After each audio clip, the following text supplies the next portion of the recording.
A very warm welcome. You're watching News 18 Global. I'm Akanksha Swaroop. Let's begin with our top focus on US and the statement they've made with regards to China and G20. Amid China's confirmation that its leader Xi Jinping would not be attending the G20 meet in Delhi, US National Security Advisor Jake Sullivan has asked China to set aside its differences with India and play a constructive role in the upcoming G20 summit. In a recent press briefing, when asked about the tensions between both the countries and how it might affect the outcome at G20, Sullivan says, and I quote, "As far as the question of tensions between India and China affecting the G20 summit, really that's up to China. If China wants to come in and play the role of spoiler, of course, that option is available to them." However, Sullivan also added that India, US and all other members of the G20 would encourage China to set aside geopolitical questions and play a constructive role on international issues. What's noteworthy is that just last week, New Delhi and Beijing got into a diplomatic row over an official map that was released by China. According to India, the map lays claim to its own territory, but Beijing responded by saying that Delhi should refrain from over-interpreting the issue. India is, of course, set to host the mega G20 summit in its capital, New Delhi, on 9th and 10th of September. When it comes to Xi Jinping's absence, neither India nor China have given specific reasons. However, China has said that Premier Li Qiang will lead its delegation at the summit.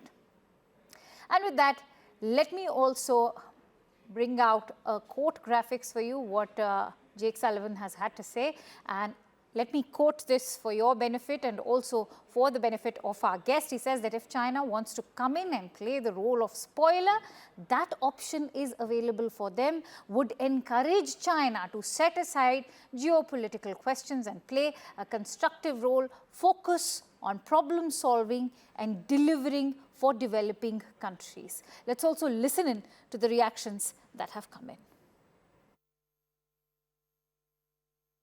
I think at different points of time in G20, there have been some presidents or prime ministers who, for whatever reason, have chosen not to come themselves. But that country and that country's position is obviously reflected by whoever is the representative on that occasion. I don't think it has anything to do with India. I mean, I think whatever decision they make, they would know best. They feel the border pressure already, seeing these maps, seeing these claims being made of territory that China believes historically had been part of, some of the kingdoms that they've absorbed over the years. That's very worrisome, and frankly, it's surprising too that some of China's biggest provocations have come right around the time that they have major summits with India. You just had the BRICS summit where the two leaders were, both engaged. Now you've got G20. So they aim to use these opportunities to get together. Most of us would think that's an opportunity maybe to climb down tensions a little bit and have a good leaders summit and see what can happen. China's taken the opposite approach. Almost every summit where the two are going to be in the same room together, they've used it as more and more opportunity to provoke in some way. All right, so taking forward what the US National Security Advisor has to say, let me bring in my guest today. I'm joined in by Sarang Shidor, who's the director at the Global South Program at Quincy Institute. Many thanks to you, Sarang, for joining in. Now, let's take those views forward. You also heard what Richard Russo, the expert on US-India affairs, had to say. Xi, as we all know, he also mentioned, was actively involved at BRICS, but chooses to give G20 a miss, that too at a time when two Asian powers, India and Japan, are chairing the G20 and G7. India is fronting issues of the global south. In fact, it's a troika that is leading the path of G20 forward of the global south nations. Is this just about the Indo-China border dispute, or is there a greater message being sent out with Putin also missing the mega event? Thank you for having me. I think President Putin not coming is not surprising. He's been staying out of major international events for some time now. The war in Ukraine is very divisive, and in many ways he may not wish to embarrass many other attendees, given the way the United States and Europe have framed the war, and of course, it is an illegal invasion of Ukraine. But coming to President, she's not coming to Delhi. It is unfortunate. It is regrettable. I think there's more going on here than just the China-India situation, which Right. is, of course, remains difficult. Right. What we are seeing right now is China playing a more assertive role, let's say, in the region with the new maps published and so forth. We're also seeing China-US tensions continue, although we have seen the administration, the Biden administration, send several officials to China. We haven't seen a reciprocal visits from China to the US yet. And I think China is still not quite ready to get to a point where President Xi will inevitably encounter President Biden one-to-one in some point or the other in Delhi.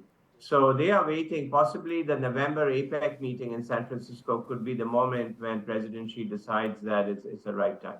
But do you also not see a concerted effort to sort of counter the Western dominance, because G20 and G7 are seen as largely Western mediated platforms? You've not seen that kind of absence as far as Xi Jinping is concerned. BRICS, SCO, again, all these platforms are somewhere he's played a very significant role. Yes, but those platforms are also ones in which Western powers were not involved in attending. So the G20 is one, in fact, G20 is invaluable because it is the one body that brings global south, north, east, west, all major players, middle powers, great powers in one room. It's a real opportunity in a time when we have so many problems confronting the planet, climate change, COVID continues, other pandemics may arise. There's a debt crisis. There's a demand from the global south that the lending portfolios of multilateral development banks increase, climate financing increase. So these are really important problems for the global south and the world. And every leader, in my view, should make their best effort to attend a meeting like that, because it's the only one we have. The United Nations system is not functioning very well at the moment. True. Now, Sarang, also in an interview to our sister news portal, Money Control, Prime Minister Modi has said that at a time when the pressure on natural resources and infrastructure is increasing, it is vital that the world stands against the might is right culture. How do you weigh in on the Indian Prime Minister's views? Is that also indicating a dig at China? Possibly. I think there's no question that any sort of hegemonic practice in Asia or the world, for that matter, is not a good thing in a time when, Akansha, we are living in a time at the moment when we are seeing the diffusion of power away from the West. This is not the world of the 90s where the United States was sort of dominant. True. It's still the biggest power by far.